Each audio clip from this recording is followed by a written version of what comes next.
ہر جمعے آئے ہے بڑے بڑے سیمینار میں جو جاتے ہیں، بڑی کانفرنس میں جاتے ہیں، تو آپ نے دیکھا ہوگا دروازے پر لوگ بیٹھے ہوتے ہیں، آنے والے کا نام لکھتے ہیں، آپ کہاں سے آئے، نام بتائیں، تعارف بتائیں۔ یہ پروٹوکول ہوتا ہے بڑے بڑے پروگرامز کا۔ آپ کو پتا ہے ہر جمعے کو جب آپ مسجد میں آتے ہیں تو مسجد کا پروٹوکول کیا ہوتا ہے؟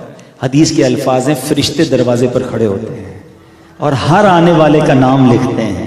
آپ کا میرا نام فرشتے لکھتے ہیں۔ اور آپ کو پتا ہے ہر جمعے آپ کتنی بڑی نیکی کما سکتے ہیں؟ اگر میں آج آپ کو کہوں کہ ہر جمعے 2 لاکھ روپے صدقہ کریں، آپ کہیں گے یار 2 لاکھ ہر جمعے، مہینے کے 8 لاکھ روپے ہو گئے، 5 جمعے بھی آتے ہیں کبھی کبھی تو 10 لاکھ ہو گئے، کدھر سے لاؤں بھائی صدقے کے؟ زکوٰۃ بھی نہیں، صدقہ۔ سبحان اللہ، آپ ہر جمعے 2 لاکھ کا ثواب کما سکتے ہیں۔ نبی پاک علیہ الصلوۃ والسلام فرماتے ہیں، جس کا مضمون ہے کہ نماز جمعہ کے لیے جو لوگ پہلے آتے ہیں ان کو ایسا ثواب ملتا ہے جیسا اونٹ صدقہ کرنے والے کو ثواب ملتا ہے۔ اللہ کی راہ میں اونٹ صدقہ کرنے کا ثواب۔ فرمایا جو اس کے بعد آتے ہیں وہ ایسے ہیں جن کو گائے صدقہ کرنے کا ثواب، ان کے بعد آنے والے ایسے ہیں جیسے بکری صدقہ کرنے کا ثواب، پھر آنے والے ایسے ہیں جیسے مرغی صدقہ کرنے کا ثواب، اور پھر آنے والے ایسے ہیں جیسے انڈا صدقہ کرنے کا ثواب۔ اور جب امام خطبے کے لیے کھڑا ہو جاتا ہے تو جو فرشتے مسجد کے دروازے پر آنے والوں کے نام لکھ رہے ہوتے ہیں اپنا رجسٹر بند کرتے ہیں اور وہ بھی امام کا خطبہ سننے بیٹھ جاتے ہیں۔ کتنے لوگ ہیں جو آتے ہی خطبے کے وقت ہیں، خطبے کے بھی بعد آتے ہیں، جلدی گھر سے نہیں نکلتے، حالانکہ جلدی آنے والے کیا زیادہ کام کرتے ہیں، آدھا گھنٹہ 40 منٹ پہلے آ جائیں، امام صاحب کا بیان بھی سننے کو مل گیا اور اونٹ صدقہ کرنے کا ثواب بھی مل گیا۔ اللہ کرے کہ نیکیاں کمانے کی لالچ ہو جائے، جس طرح پیسے کمانے کی لالچ ہے نا۔ اب میں چوٹ کرتا ہوں، کمیٹی بیٹھی ہے، آج ان کو جوش آ جائے اور اگر یہ اعلان کر دیں کہ بھائی آئندہ جمعے جو پہلی صف میں ہوں گے سب کو 15-15 ہزار روپے ملیں گے، دوسری صف والوں کو 10-10 ہزار اور تیسری صف والوں کو 5-5 ہزار۔ میرا خیال ہے 11 بجے مسجد کے باہر لائن لگی ہوئی ہوگی، دروازہ کب کھلے اور کب پہلی سے رات کو ہی بول رہے ہیں ہو سکتا ہے آ جائیں۔ چوٹ کر رہا ہوں، میرے نبی کے سچے وعدے ہیں کہ جو پہلے جمعے میں آتے ہیں، شروع میں آتے ہیں، وہ اونٹ صدقہ کرنے کا ثواب کماتے۔ کماؤ نا ہر جمعے نیکی۔ فرشتوں کے رجسٹر میں آپ دروازے سے آ رہے ہو، فرشتے کھڑے ہیں دروازے پر، کیسی خوبصورت محفل ہوتی ہے ہر جمعے کو، لیکن یہاں حال فکر ہی نہیں ہوتی، آرام سے آتے ہیں۔ بلکہ اب تو مجھے کسی نے بتایا نیا کام شروع کیا نوجوانوں نے، کہتے 3 جمعے پڑھو تو دل پہ مہر لگتی ہے نا، 2 نہیں پڑھتے پھر تیسرا پڑھ لیتے ہیں۔ توبہ توبہ توبہ، مذاق بنایا ہوا ہے یار۔ ارے ایک نماز کیسے مسلمان کی قضا ہو، جمعہ تو دور کی بات ہے۔ تو خدا را نیکیاں کمانے کی لالچ اپنے دل میں پیدا کر۔ الحمدللہ رب العالمین والصلاة والسلام علی سید المرسلین، اما بعد فاعوذ باللہ من الشیطان الرجیم، بسم اللہ الرحمن الرحیم، الصلاة والسلام علیک یا رسول اللہ وعلى آلك وأصحابك يا حبيب الله، الصلاة والسلام عليك يا نبي الله وعلى آلك وأصحابك يا نور الله۔ درود پاک پڑھنے کے بے شمار فضائل و برکات ہیں، بہت ساری روایات فضائل درود میں ملتی ہیں۔ بعض روایت میں آتا ہے کہ بنی اسرائیل میں ایک بڑا گناہگار شخص تھا، اتنا گناہگار تھا، اتنے اس کے برے اعمال تھے کہ جب اس کا انتقال ہوا تو اس کے شہر والوں نے اس کو بغیر کفن دفن کیے کوڑے کے ڈھیر پر پھینک دیا۔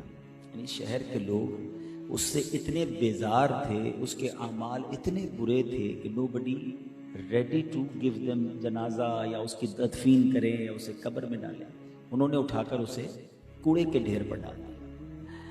اس زمانے میں جس نبی کا یہ دور تھا یہ حضرت موسیٰ علیہ السلام تھے۔ حضرت موسیٰ علیہ السلام کو اللہ تبارک و تعالیٰ کی طرف سے وحی کی گئی کہ اے موسیٰ فلاں جگہ پر جاؤ، ہمارا ایک بندہ موجود ہے کوڑے کے ڈھیر پر، اسے وہاں سے اٹھاؤ، اسے غسل دو اور اسے کفن دو اور اس کی نماز جنازہ ادا کرو، کیونکہ میں نے اسے بخش دیا۔ حضرت موسیٰ وہاں پہنچے اور جب دیکھا کہ ایک ایسا جنازہ یا ایک ایسی میت ہے جو کوڑے کے ڈھیر پہ شہر والوں نے ڈال دی ہے، معلوم کیا تو پتہ چلا یہ تو سب سے برا انسان تھا۔ اور اللہ کے نبی اگر کسی کا جنازہ پڑھا دیں تو ویسے ہی اس کے تمہارے نیارے ہو جاتے ہیں، اور خود رب نے فرما دیا کہ موسیٰ ہم نے اس کی بخشش کر دی ہے۔ آپ حیران ہوئے، آپ نے اللہ کریم سے عرض کی کہ مولا اس بندے نے ایسا کیا عمل کیا، حالانکہ سارا شہر اس کی برائی پر گواہ ہے، اس کے تو اعمال ایسے کہ دفن کرنے کے لیے کوئی تیار نہیں مسلمانوں کی قبرستان۔ تو حضرت موسیٰ علیہ السلام کو جو رب کی طرف سے جواب آیا نا، ذرا غور سے سنیے، ارشاد ہوا، اے موسیٰ، ایک دن اس نے تورات کو کھولا۔ تورات وہ آسمانی کتاب ہے جو حضرت موسیٰ علیہ السلام پر نازل ہوئی اور اس زمانے کے لوگ اسے پڑھا کرتے تھے۔ کہ اس نے ایک دن تورات کو کھولا تو اس میں محمد صلی اللہ تعالیٰ علیہ وسلم، ہمارے آقا جناب رسول اللہ صلی اللہ تعالیٰ علیہ وسلم کا نام لکھا ہوا تھا۔ اللہ پاک نے فرمایا کہ اے موسیٰ، جب اس نے میرے حبیب محمد صلی اللہ تعالیٰ علیہ وسلم اس میں نام دیکھا تو اس نے آپ علیہ السلام پر درود پڑھا۔ ایک روایت میں آتا ہے کہ اس نے اس نام کو چوما آنکھوں سے لگایا۔ اے موسیٰ، اس کا یہ عمل مجھے ایسا پسند آیا کہ میں نے اس کو معاف فرما دیا، اس کے سارے گناہ معاف کر دیے اور اس کی بخشش فرما دی۔ اللہ اکبر۔ ایک اور روایت اسی طرح کی ملتی ہے کہ یہ جو شخص تھا نا، یہ اس کی عمر بھی بہت بڑی تھی، اس کی 200 برس کے گناہ تھے، 200 ایئرز سے زیادہ اس نے عمر پائی اور یہ گناہوں میں گزری، مگر ایک بار جناب رسول اللہ پر عزت کے ساتھ، تعظیم کے ساتھ، رسپیکٹ کے ساتھ اس نے درود پڑھا اور نام محمد صلی اللہ تعالیٰ علیہ وسلم کی تعظیم کی، اسے چوما، اسے آنکھوں سے لگایا۔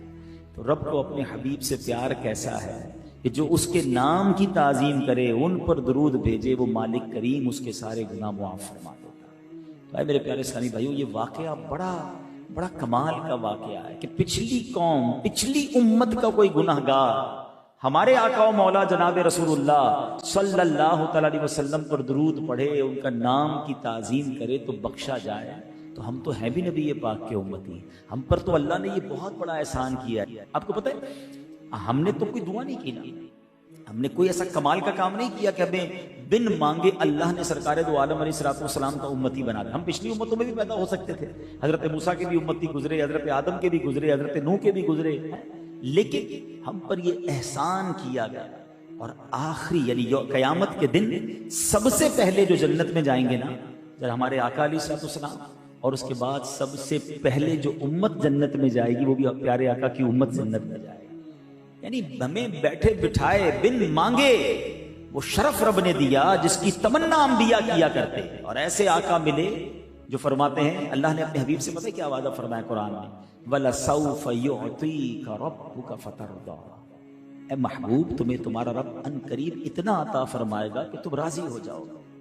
اب نبی پاک کو جب یہ آیت ریویل ہوئی نا، یہ وحی آئی، یہ خوشخبری سنائی گئی، اللہ اکبر، اے امتیوں دیکھو تمہارے آقا تم سے کتنا پیار کرتے ہیں۔ میرے آقا فرماتے میں اس وقت تک راضی نہ ہوں گا جب تک اپنے سارے امتیوں کو جنت میں نہ داخل کروائے۔ ہیں وہ ہمارے نبی، ان کے ہم امتی تیری قسمت پہ لاکھوں سلام، میری خوش قسمتی میں تیرا امتی۔ واللہ یہ بہت بڑی سعادت ہے، ہم ساری زندگی رب کا فقط اس بات پر ہی شکر ادا کریں نا کہ یا اللہ تیری مہربانی تو نے جناب رسول اللہ کا امتی بنایا، کیونکہ ہمیں یہ معلوم ہے، ہم نے حدیثوں میں پڑھا ہے، خود نبی پاک نے بتایا کہ پیارے آقا قیامت کے دن اپنے امتیوں کو ایسے تلاش کریں گے، گناہگار امتیوں کی ایسے فکر کریں گے کہ جیسے ماں کا بچہ بچھڑ جائے تو ماں بے قرار ہو جاتی ہے، اللہ کے حبیب اس طرح رب کی بارگاہ میں گر گڑا کر اپنے امتیوں کی شفاعت کی خیرات مانگیں گے۔ اور رب کیا فرماتا ہے کہ محبوب تمہارا سوال پورا کیا جائے گا۔ تو ہمیں الحمدللہ سرکار دو عالم علیہ السلام کا رب نے امتی بنایا۔ تو اب ذرا سوچو، حضرت موسیٰ کا امتی ہو، گناہ گار بھی ہو، اور جناب رسول اللہ کے نام کی تعظیم کرے، ان پر درود پڑھے، اس کے گناہ رب معاف فرما دے، تو میں تو امتی بھی رسول پاک کا ہوں۔ اب چاہیے کیا کہ نبی پاک کے نام مبارک کی تعظیم، سرکار علیہ السلام پر کثرت سے درود پڑھنا اگر میں اپنی روٹین میں شامل کر لیتا ہوں تو انشاءاللہ ضرور کرم ہوگا۔ اور یقین جانیے یہ درود ایسا وظیفہ ہے قیامت کے دن تو کام آنا ہے، مغفرت کا پروانہ تو اس نے دلانا ہے، مگر دنیا کی مصیبتیں، دنیا کی پریشانیاں، دنیا کی کلیمٹیز وہ بھی یہ دور کرتا ہے۔ تو اگر آپ کسی پریشانی میں ہیں، بیماری میں ہیں، قرضے میں ہیں، کسی بھی پرابلم میں ہیں، درود پاک ایک ایسا وظیفہ ہے جو آپ کی مشکلوں کو آسان کرتا ہے۔ شاعر کہتے ہیں نا، ہر درد کی دوا ہے صلی علی محمد، ہر درد کی دوا ہے صلی علی محمد، تعویذ ہر بلا ہے صلی علی محمد. تو اب اپنی زندگی کا معمول بنائیں کہ کثرت سے روزانہ اپنے ایک ٹائم بنائیں کہ میں نے آج اس وقت میں درود پاک پڑھنے اور اتنے پڑھنے ہیں. کم از کم 313 مرتبہ درود پاک پڑھنے کا روزانہ کا ٹارگٹ بنا لیں تو انشاءاللہ بڑی برکتیں ملیں گی. میں بھی نیت کرتا ہوں اور آپ بھی نیت کریں کہ انشاءاللہ روزانہ کثرت سے درود پاک پڑھیں گے. آئیے محبت کے ساتھ بآواز بلند درود پاک پڑھ لیں. صلو علی الحبیب صلی اللہ تعالی علی محمد صلی اللہ علیہ وسلم. میں نے اس جگہ پر کئی الحمدللہ بیانات کیے ہیں تو ہم کیوں نہ ہم کچھ سیکھنا بھی شروع کر دیں, ہم کچھ ایسی باتیں بھی بیان میں کرنا شروع کریں جو ہماری زندگی میں مزید امپلیمنٹیشن لائیں. تو آج جو میں نے ٹاپک لیا ہے وہ بڑا ریلیونٹ ہے ہم سب کے ساتھ اور ہم اس پر روزانہ ہی پریکٹس کر سکتے ہیں اور روزانہ ہی کروڑوں نیکیاں حاصل کر سکتے ہیں. وہ موضوع کیا ہے میں ایک واقعہ آپ کو سناتا ہوں تاکہ آپ کو اس بات کا اندازہ ہو. ایک ایسی صدا, ایسی آواز جو روزانہ ہمارے کانوں سے ٹکراتی ہے مگر شاید ہمیں اس کی امپورٹنس کا اندازہ نہیں ہے. اور اگر میں یہ کہوں تو بھی غلط نہیں ہوگا کہ دنیا میں سب سے زیادہ جو آواز گونجتی ہے آج میں نے اسی آواز, اسی صدا اور اسی بات پر گفتگو کرنی ہے. سیدنا ابو ہریرہ رضی اللہ تعالیٰ عنہ فرماتے ہیں ایک صاحب جن کا بظاہر کوئی بڑا نیک عمل نہیں تھا اور ان کا انتقال ہو گیا. رسول پاک علیہ الصلوۃ والسلام نے سبحان اللہ میرے آقا کو اللہ نے کیسے کیسے علوم سے نوازا تھا. صحابہ کی موجودگی میں غیب کی خبر دیتے ہوئے فرمایا کہ کیا تمہیں معلوم ہے کہ اللہ عز و جل نے اسے جنت میں داخل کر دیا. اس کے انتقال کے بعد نبی پاک صحابہ کو بتایا تو اس پر لوگ متعجب ہوئے کہ اس بندے کا بظاہر کوئی بڑا نیک عمل سامنے نہیں تھا. چنانچہ ایک صحابی ان کے گھر گئے اور ان کی بیوہ سے پوچھا کہ کوئی خاص عمل کرتے تھے.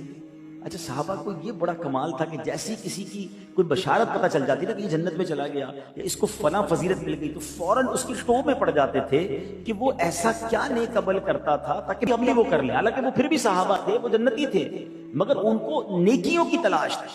ہمیں آج کسی کا بڑا بنگلہ نظر آئے, 4-5 فیکٹریاں نظر آئیں, ہم کہ یار معلوم تو کرو کام کیا کرتا ہے, اس کا بزنس کس چیز کا, یار بڑی تیزی سے ترقی کر رہا ہے, دھڑا دھڑ فیکٹریاں بنا رہا ہے, ایک کوٹھی تھی 4 کوٹھیاں ہو گئیں, گاڑیاں بڑی بڑی, چیک کرو اس کا بزنس کیا ہے. ہم دنیا میں کسی کی ترقی دیکھیں تو اب ٹو میں پڑ جاتے ہیں کہ اس کی وے آف ارننگ تلاش کرو, میں بھی وہ کروں. صحابہ کا ذہن کیا تھا کہ پتا چلا رسول پاک نے کہا یہ جنتی ہے, معلوم کرو عمل کیا کرتا تھا. گھر پہنچ گئے اور ان کی زوجہ سے پوچھا, ان کی بیوہ سے پوچھا کہ کوئی خاص عمل یہ کرتے تھے, وہ کیا عمل کرتے تھے ہمیں بھی بتائیں. تو کم اس کا کوئی خاص عمل تو مجھے نہیں پتا کیونکہ ویسے بھی صحابہ بھی جانتے تھے کہ کوئی بڑا عمل نہیں ہے. ایک کام وہ کرتے تھے اور وہ یہ کرتے تھے کہ دن ہو یا رات ہو جب بھی وہ اذان سنتے تھے تو اس کا جواب ضرور دیتے تھے. اذان سنتے تھے تو اس کا جواب ضرور دیتے تھے. رسول پاک نے کیا فرمایا کہ یہ اللہ نے اس کو جنت میں داخل کر دیا. تو اے میرے پیارے اسلامی بھائیوں, آج میرا جو بیان کا جو موضوع ہے نا وہ اذان ہے. دنیا میں سب سے زیادہ کنٹینیو صدا اگر کوئی لگائی جاتی ہے, اگر آپ غور کریں نا, جو ماشاءاللہ دنیا کے نقشے پر نظر رکھتے ہیں, جو انٹرنیشنل ٹریولر ہیں, دنیا کے ٹائم زون ہیں, دنیا میں سب سے پہلی فجر پڑی جاتی ہے فجی کے اندر اپروکسیمیٹلی. یہ آسٹریلیا سے بھی آگے ایک جزیرہ ہے, اللہ کی رحمت سے مجھے وہاں بھی جانے کی سعادت ملی اور وہاں جب ہم نے فجر پڑھی تھی تو ایک دل میں بات آئی تھی کہ آج دنیا میں اگر سب سے پہلی اذان فجر ہوئی ہے یا نماز فجر ہوئی تو وہاں ہوئی. پاکستان سے تقریباً ہم کہہ سکتے ہیں کہ وہ 10 سے 11 آورز پلس کر لیں, یعنی اس وقت ہم یہاں ہیں تو وہاں اس وقت ہو سکتا ہے کہ فجر کا وقت ہو رہا ہوگا.